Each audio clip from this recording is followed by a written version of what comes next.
Games and championships are won in the trenches.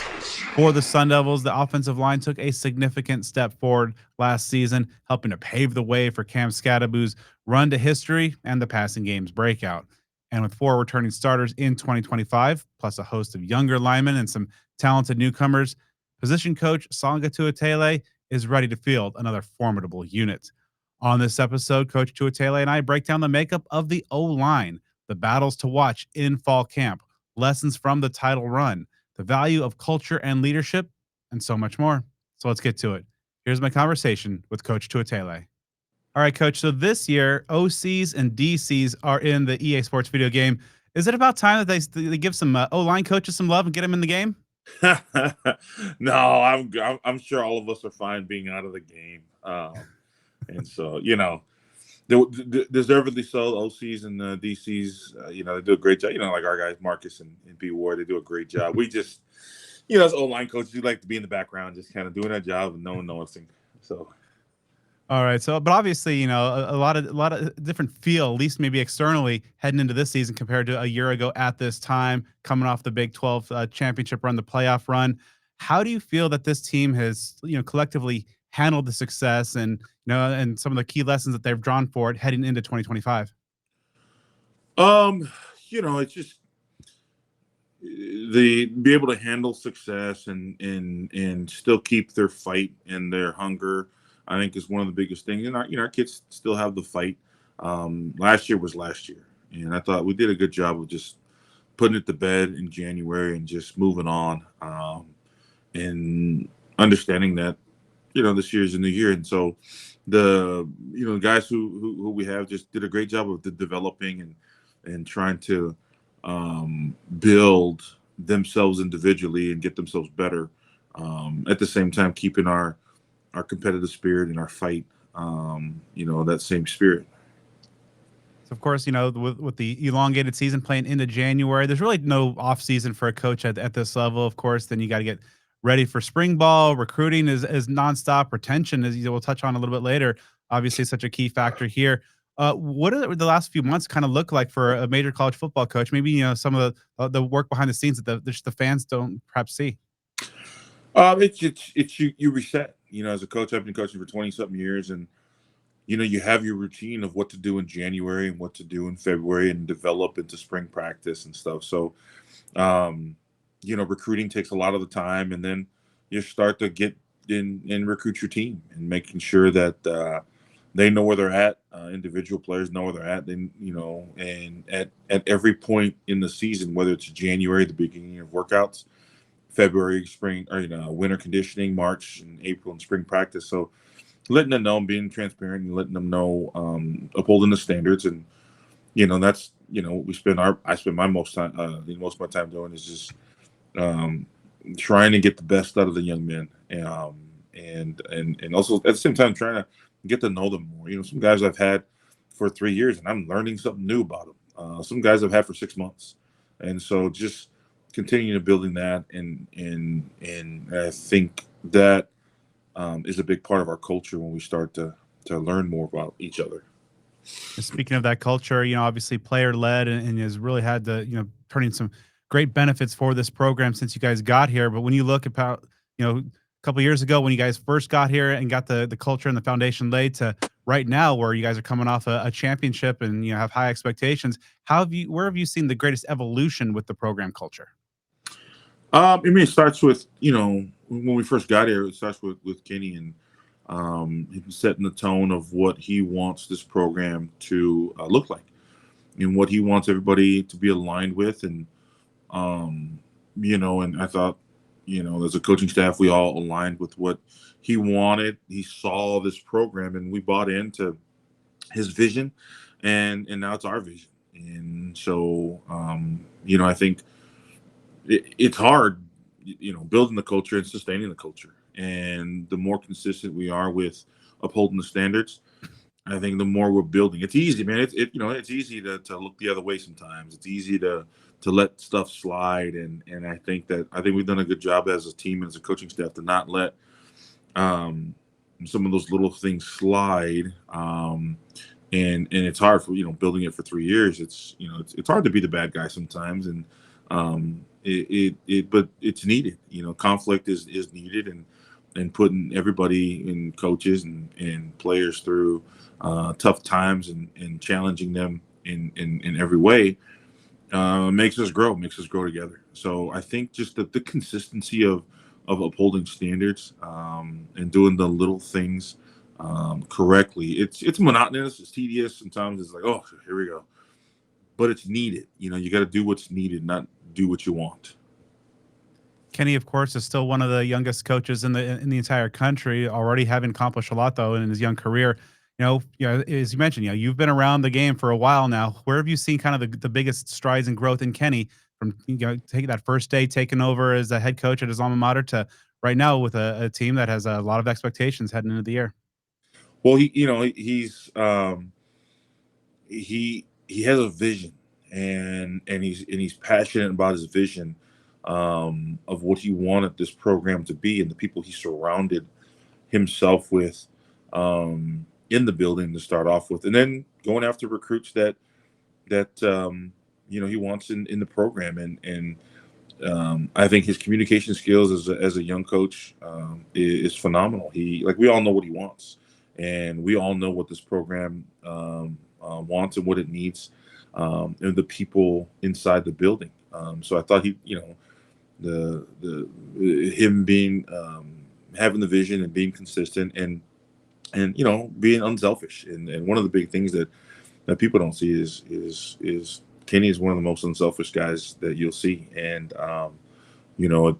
it doesn't show, and there's not a lot of hype around that, but he thinks of his players, he thinks of his coaches staff, he thinks of his coaches families, and all that factors into what his vision of this program is and one of our pillars of our foundation is family, and he lives it. And as a young coach, I've been with young coaches who are they say some things like that, like they're about family, but they really want to ascend to the top as fast as they can. Well, he did it through hard work, and he did it through grinding, and through the student assistants and all that stuff. So he knows what hard work is. He knows what it takes to be successful. And the other thing, he listens. Us old heads, when he asks for an idea or advice, he listens. And as a young coach, I've seen young coaches either don't listen or listen too much. And he's the head coach, and he does a great job of balancing that fine line between, okay, I'm gonna listen, and then I'm the head coach, I'm gonna stand on my own 2 feet. So I thought his communication skills, his ability to be unselfish, and obviously his passion for competition, and that leads to his passion for his love for his alma mater, for Arizona State. But he is one of the more competitive suckers you'll meet, man. I'll tell you that. Of course, somebody who is with him every day and has been working closely with him for a few years now. Kenny's a very quotable guy. What's Yeah. your favorite Dillyism? Um, you know, he says, it's not a quote, but he says human a lot in a lot of his terms, and when he's talking to the teams and humans, and it's funny. He says these little quirks that are, I just sit back there, and I remember I told him one time, I said, "You like that word human, huh?" And he just starts laughing. He goes, "I say it a lot." I say, "Yeah, you do," but it's consistent. One of the good things about a coach or anyone that are successful in life is they're consistent with their message, and he's consistent with his message. He's consistent with his energy and his passion for ASU. There's never a day that's up. There's never a day that's down. Kenny's Kenny, and I think it feeds. We feed off of him as coaches and as a player, and as players. So, it's fun working for him, and it's great to see him grow as not just a phenomenal head coach, but just a leader, a young man, a father. Like it's cool to see him. Like it's a guy that I'm glad I'm working for. Kind of on a related note, what would your players say might be a Coach T-ism? They say a lot. If you ask them, I'm a buzzword guy. And so one of the words that they make fun of me, and mindless. Mindless is a term that it's a simple term, but when you're playing the game or when you're making a decision, give me a why. Like, why did you make this decision? Why did you do this? Why didn't you take your shake in the morning? And if you have a good reason, like, then that wasn't mindless. Or, well, I don't know. Or, I'll ask the kids, so why did you decide to use this angle?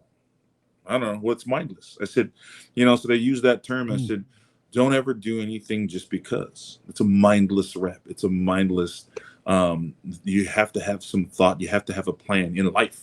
And so I get that a lot. I get a sarcastic, oh yeah, I remember this. You'll hear that a lot.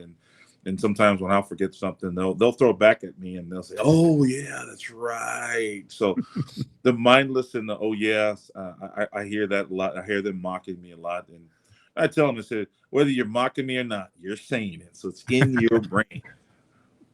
Awesome. So, of course, football itself is never stagnant. The game is always developing. New trends and philosophies come and go. What recent kind of football things or trends, philosophies that are going around the game are you kind of most interested in, or have caught your attention as of late? I look, this year I looked more on the defensive side and kind of seeing what teams in college football or in the NFL are doing, and specifically, D-line techniques and what causes sacks, and especially in the pass game, and what defensive movements and line movements cause sacks. Hmm. And at the same time, what are one of the cool gadgets that teams do in the red zone and the goal line, to score quicker and easier. But defenses are D line, especially um, they're doing moves where they're leaving their feet. And sometimes, people call that a cross chop and stuff like that. And, in particularly pass rush, there a lot of them are teaching the kids that. And it's hard. It's hard to explain why it's a different angle when the defenders kind of leave their feet, but your target changes as an old lineman. So you just have to adjust to the target and his timing of him, swatting at your hand and leaving their feet at the same time, because the timing is a little bit different, looks a little funky. And so you see a lot of it in the college game where those defensive linemen are excelling, and in the NFL game at leaving their feet while performing a defensive move on the O lineman. So just how to defeat things like that, and kind of trends, and you see a lot more teams jumping in and out of a 4 down front to a 3 down front, just kind of in those type of things, either technique wise or schematically. I know you guys are fully looking ahead to 2025, but do want to talk about a little bit about last season. When did you feel that this team, was something special? When did you get that first kind of inkling that, okay, this team could do some things? I just, you don't really know because you're into it, into any season, and you I guess in practice and preparation, when you're not having to out scheme too much, you're not trying to. You want to make sure you're sound. Like, you never want to be in the play where our defense outnumbers you. But I found us, last year we relied on our core plays, our core principles, in the run game and the pass game. And so when you game plan and you realize you're calling your my ideas to Marcus Arroyo, our offensive coordinator, is it's similar ideas, just different formations, and it's like, well, these are our core stuff. And when you start to build a culture, and last year, us in year 2 as a program, and adding Coach Arroyo as an OC, just you see that what we hang our hat on is this, and this is what we're going to do in these different situations. And then you see it in the game plan, you see it in practice, and then you see it on the field. Like, what you run is what you run. And we find ourselves sometimes as coaches just kind of trying, not reinventing the wheel, but trying to find a sexier way to do something, to where it's like, let's just keep it simple, because that's what we're good at. And we did that a lot last year, when you can rely on your core, plays, and it's a good thing because it's working, and the kids believe in it. When you look back upon that 2024 season, what were some of your favorite moments that you cherish the most, whether they're on or off the field?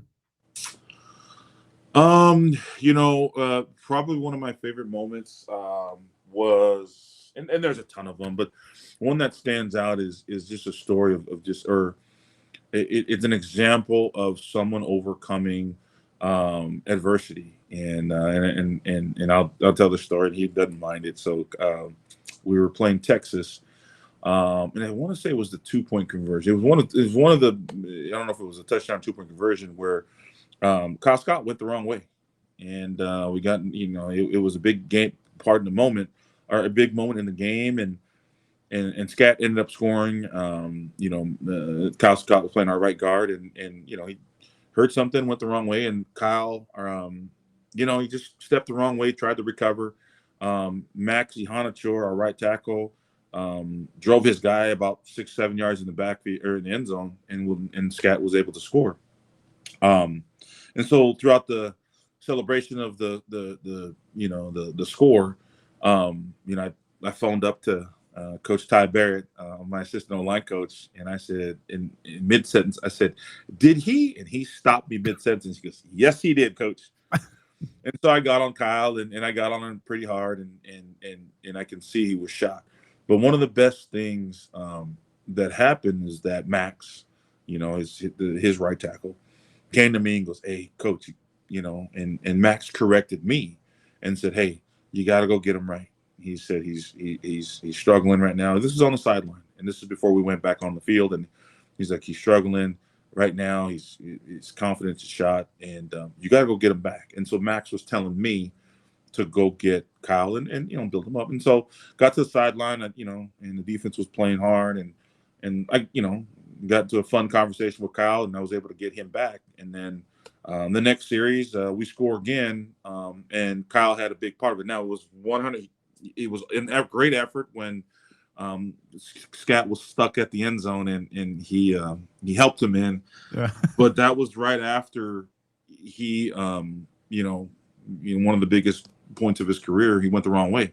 In the very next series, he was able to make an all, and his block was awesome. Scat cut it back a little bit early, and Kyle saw it, and with effort. Again, we don't teach it, and it's illegal, but it was effort. He made an effort play, and he bounced back from adversity. And you talk about a tough adversity when you went the wrong way, and in a tough game, in the next in the series, he goes down and he helps, and he actually played really, really well, other than going the wrong way. So that's, to me, it sticks out to where it's just what we preach about, having each other's back, where he went the wrong way, his right tackle had his back. On the sideline, our right tackle came to me and straightened me out and told me, like, this is what we need. You need to go over there, and so the relationships I have with my guys, I said, okay, well, if Max is telling me that, I got to go make it right. And then Kyle goes out there and performs and does a great job. And so those are the things that are unseen, and no one ever talks about, but in our group in the O line. And I told him, I said, that's what trust is. That's what, you trust each other. I trust you. And you go out there and you overcome some adversity. Really awesome stuff there. Great to see him bounce back. So of course, you guys went on that run and really got to, put into action the activation of the Valley, as Kenny's been talking about since he took over. Seeing the fans sell out the stadium, about hundreds of fans line up to greet you guys at the buses. What was it like from a coach's perspective, just to see, the hard work that you and your team puts in to have such a tangible impact on some of a fan base that had really through some tough years? Well, when at first, I always look at our players and the enjoyment they have of success, and really more the enjoyment they have with each other, and the bonds, and the silliness they have on those bus rides or the locker room, and then the accountability that they have. Like, we could go from competing against one another, and then yelling at each other to correct the mistake, laughing with each other. So I always look at that first, and then to see some of the Sun Devil fans, especially the older Sun Devil fans who've been around a lot, and to be able to see them that our players did right by them and gave them something to cheer about, and obviously the younger and the student body and all those guys absolutely we're fired up to see. But to see some of the older Sun Devil fans out there, and the diehard fans, I mean, they're supporters, and to see them, support our kids was awesome, and have the smiles on their face, and to see the contingent that came out to Dallas and came out to Atlanta was good. It was great for our kids. It's great for our city and our school and the state. How do you feel that you grew as a coach through the experience of 2024? And the thing that I took out of it is trusting that my players are gonna do the right thing all the time. And as a coach, you're like, oh, or they're gonna, they might mess up this, and they might mess up that, and they might mess up this, and just trying to just trust the process of how we prepare, and knowing that they're going to be able to solve problems out there in the field, and then come up with solutions on the sideline, and just being able to trust and listen to them talk. And when Ben and Ben Coleman and Josh Atkins and Maxie Honachor, Kyle Scott, when they have an idea, they're usually right. And last year it showed me those guys prepared, and they deserve it, and they work their tails off. So whether it's schematically or technically, and begin to trust them more and more. It's like, yeah, you guys are out there. If you feel this technique is better, you can reach into the toolbox that we give you, and you can perform it. Or even schematically is, hey, we like this play, and every old lineman in the world, hey, let's just run the ball. Last year they were more specific. They wanted to run this scheme against this look, and so for me, trusting them and knowing that I can trust my players because of the way we prepare, the relationship that we have, and the type of kids we recruit. We recruit bright, kids who have high football IQs, and so I love when we have good banter with them on the sideline, and I love when we have not so good banter on the sideline, because we're all growing and we're learning. And so just being able to trust them and making decisions out there without them me on the sideline. So you mentioned it a little bit earlier, the chemistry, the rapport that this group has had, and a lot of very familiar faces, experienced guys in that offensive line room, and certainly not unique because so much of this team is back from a year ago. Obviously, retention is the name of the game, as Kenny said, not too long ago. How has the staff maybe kind of found that balance between, obviously recruiting is still a major factor, but also retention being such a crucial aspect of college football these days? Well, Coach, it starts with Coach Kenny. Coach Kenny has a great relationship with the players, and he's got a great relationship with the coaches. And so we follow his lead, and we try his best to have the best relationship, and it's not all about the high fives and the he's and the ha-has. It's tough conversations. And so when you're able to be brutally honest with your players, they're not afraid of tough conversations. And if you're not afraid of tough conversations, then you can talk about that stuff, and whether it's the transfer portal or whether it's life and decisions. So I think the relationship we have with our players, the brutal honesty, I think, but consistent. It's a consistent. It's not, we're going to be brutally honest, here, and then be nice to it.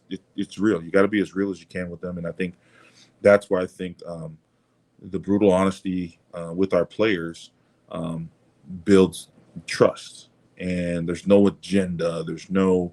Each of our players, I think, knows where they're at and knows why they're the starter and why they're not. And so when you have a head coach and a staff that's aligned, as far as being able to build a relationship with the kids, if you can have tough conversations with your players, then your relationship's going to be good.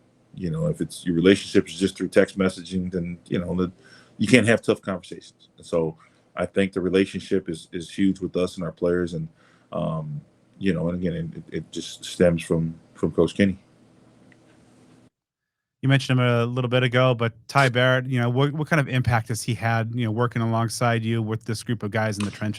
Man, he's awesome. I'm going to be working for him at some point, and he's a rock star in this profession. He's got the mind of a not just a O-line coach, but he's building his mind as a coordinator and as a head coach. So he's got the perfect demeanor to where he's real with the players, but they know he doesn't mess around. He's got high football IQ. He's a hard worker. He's unselfish. He's a go-getter, meaning I don't have to tell him anything. He knows, he sees the problems, and he fixes it before I see it. And it's not just X's and O's. It's just in general professionalism. And for a young man like that to have that high of a football IQ, the drive, and the professionalism, and to be humble, is a rare feat. And so we're lucky to have him.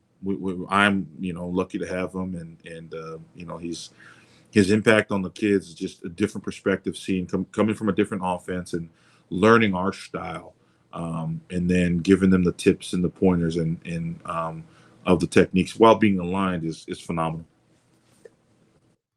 What were some of your key objectives for spring practice, and collectively, how do you feel that your linemen address them or manage them? It was always about development, and so I should say staying healthy, getting healthy, and then development, and just seeing the improvement of everybody, not just the young guys, and seeing Ben move from guard to center, seeing Josh Atkins change his body, and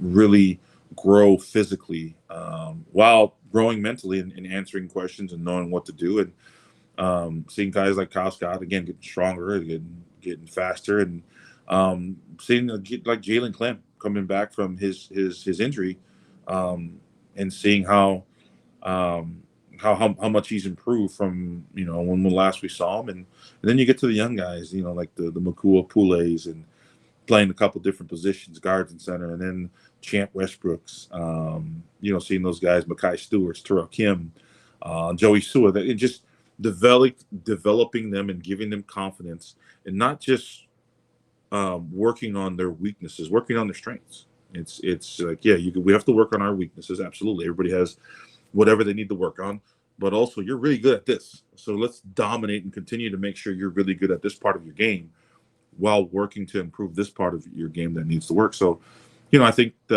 improving the depth on the inside and the outside, and guys took, big leaps. Like you said, Champ Westbrooks, and took a big leap. He went from a 245-pound kid to 290-pound, redshirt freshman. And so, a guy like that, or a guy like Terrell Kim going from 380 pounds to 320 pound, and to see them work and grasp the offense, and to see them block concepts, not plays. And so I think that's a big thing, to where they know why they're blocking it, how they're blocking it, as opposed to, hey, I just blocked that dude. And so, getting them the football IQ, and just starting from scratch, even with the older guys, just starting from scratch, and just kind of building the game and our scheme in their mind, from the ground up.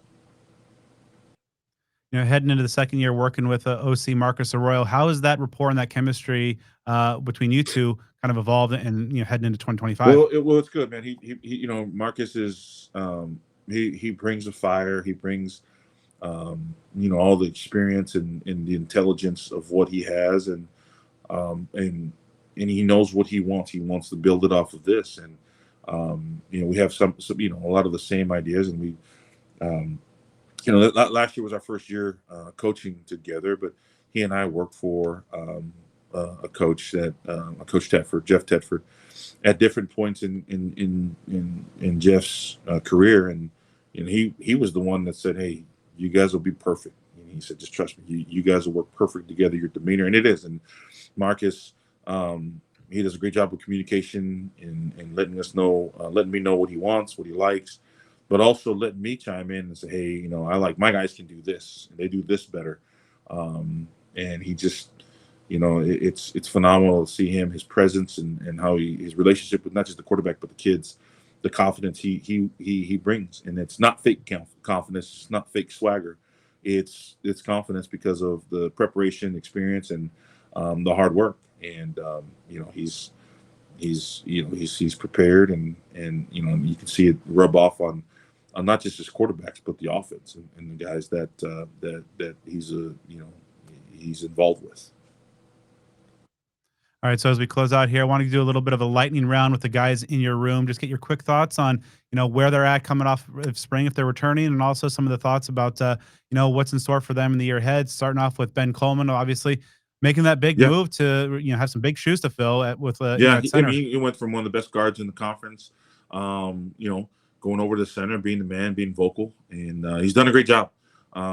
He owns his mistakes, but at the same time, he's so athletic that when he's out of position, sometimes he makes himself up. But great transition, smooth transition, and he's excited. We're excited for him at center.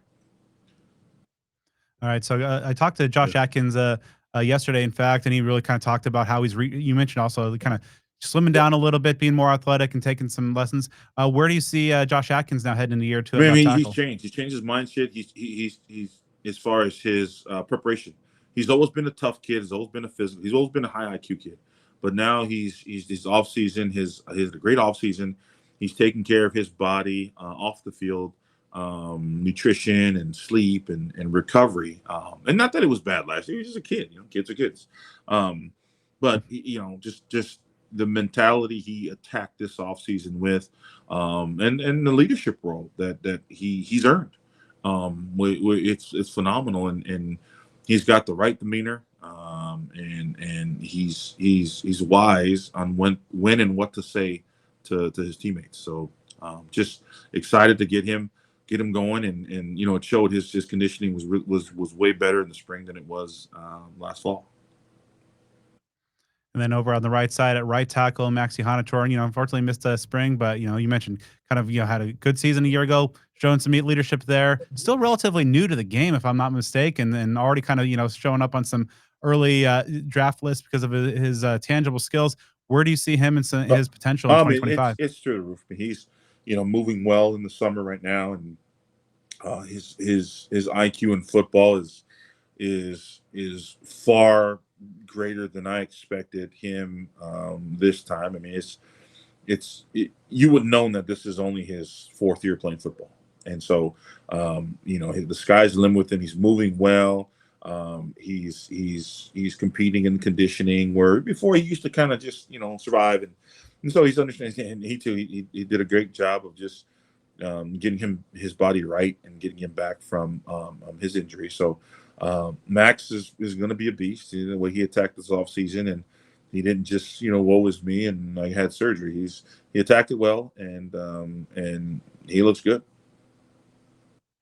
And then to his left, or you mentioned Kyle Scott, one of the most improved players on the entire roster from a season ago. How does he follow that up in Well, 2025? and I told him, I said, at the end of the year, I said, when you satisfied, this is it. This is the best you're going to get.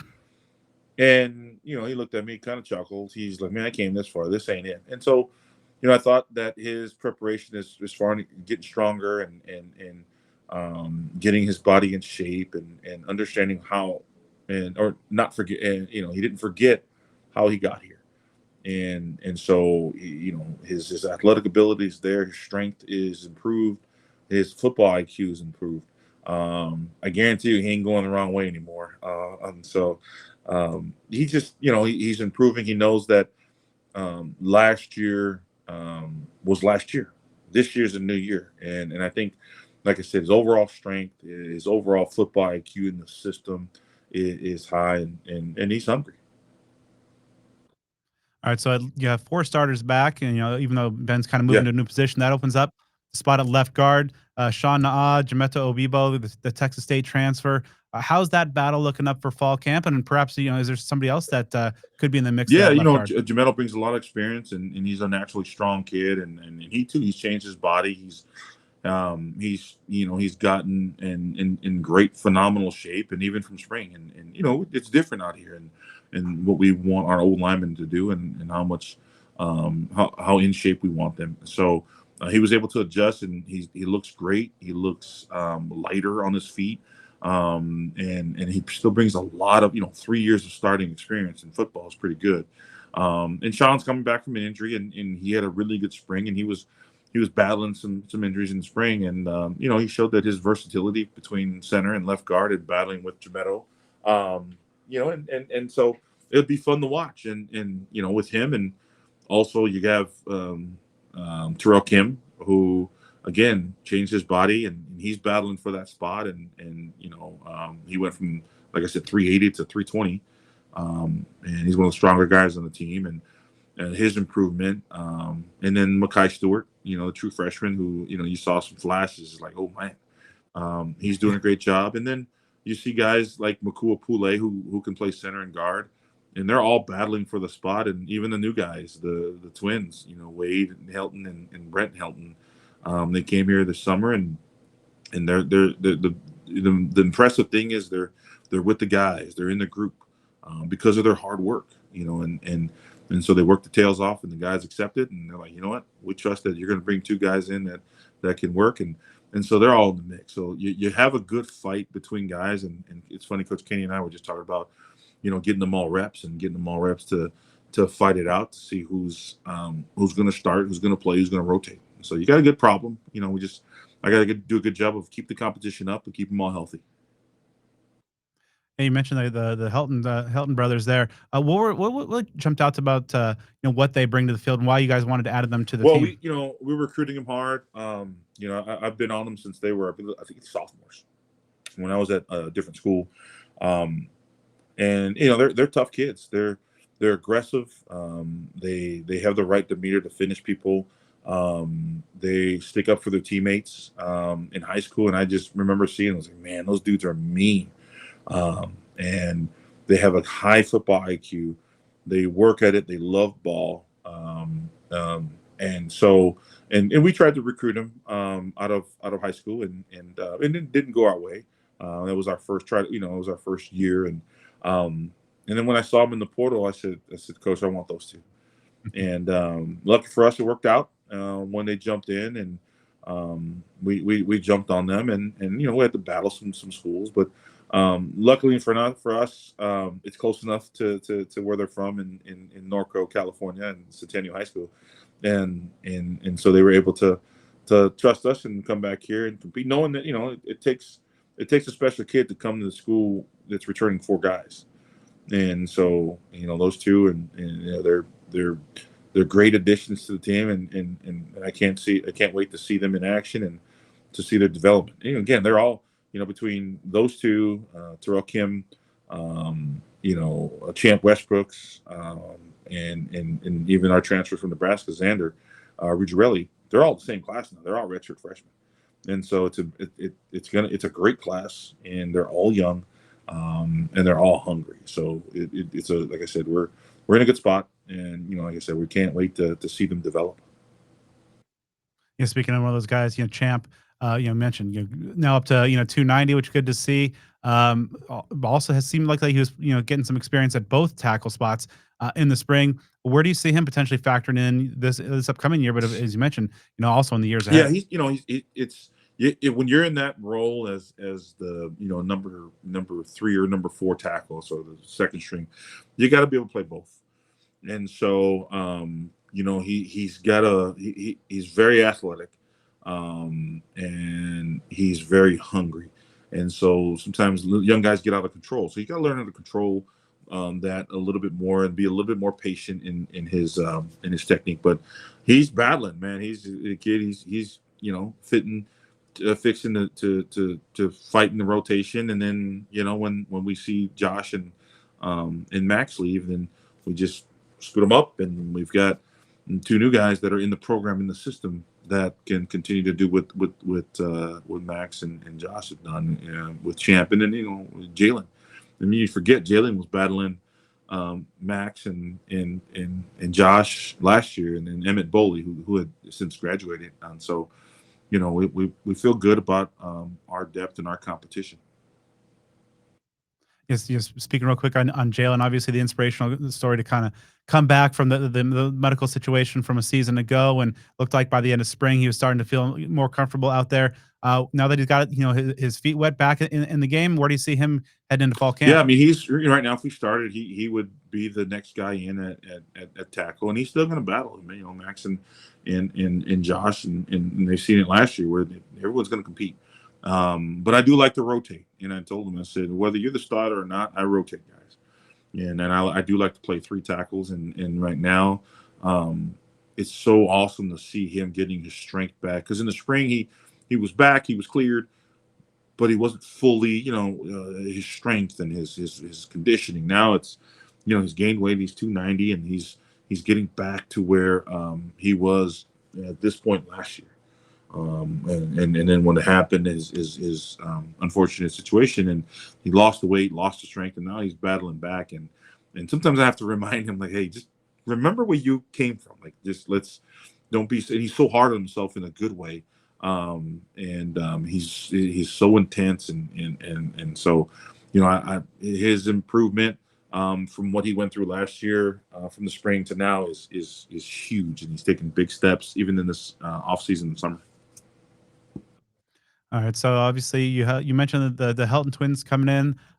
Some other new faces that'll be coming in and getting their first chance to show what they got on the field, and Douglas Taloma, Yeah. JUCO guy, as well as some 4 incoming true freshmen as well. Where do you see those new guys coming in? Coming in a little bit later in the year. Douglas is a big kid, and he's played for national championship team down at Riverside. He was actually teammates with the twins over at Centennial Corona. And so he's played big time football in high school, big time football in junior college, and he's just learning how to transition from junior college to being a Power 5, Power 4 O lineman. And so his transition, he's getting in shape and he's getting stronger, and he's just learning how to be a guy. Kind of what Kyle Scott went through, and even Max. They came here that first year, was kind of getting their feet wet and trying to figure it out. And so he'll get in the mix, and when he's ready, and physically and mentally. And same thing, the 2 freshmen that came in along with Douglas in the summer was Rob J. Lapwahu over from West High School, and from the moment he got here, his name kept coming up in a good way. The strength coach was like, man, I love that kid. He works hard, doesn't say much. He got the respect of the players, the rest of the old linemen right away, because he works hard and he's passionate about ball, and he comes from a football family, and so that's a guy, I think he's got a really, really bright future. And it's a young man who I've seen since he was a sophomore, and saw him grow up. And I have a good relationship with his family and his older brother. And it's funny, his older brother's in college, and I called him. I said, hey, he's doing fine. It's okay. And so he's doing a great job. And then Matai Jefferson is an inside guy that can do a lot of things. He's got a lot of talent. Again, he's getting himself into shape, and he played big time ball when he was at St. John Bosco, and he's got a really, really high football IQ. And everybody, those young guys they're the new guys, are just, everybody's gonna develop and grow at their pace, and we're excited about all of them. And so it's going to be fun. It's going to be exciting to see them develop and see them compete. And it's my job to get them to be as best as they can and get them healthy. And last one for you, ultimately, obviously you guys have significant high expectations of where you want to go in this team and get the wins and make a run. But ultimately, for your offensive line, what does success look like in 2025? Well, we don't look at it as a whole. Our first practice is Wednesday. Let's win Wednesday. And even before that, it's like, all right, let's win period 1 of Wednesday. Let's win period 2. Let's win period 3. And that's just, when I say win, it's be the best version of period 1 that we can be. And then when we go to period 2, be the best version of that.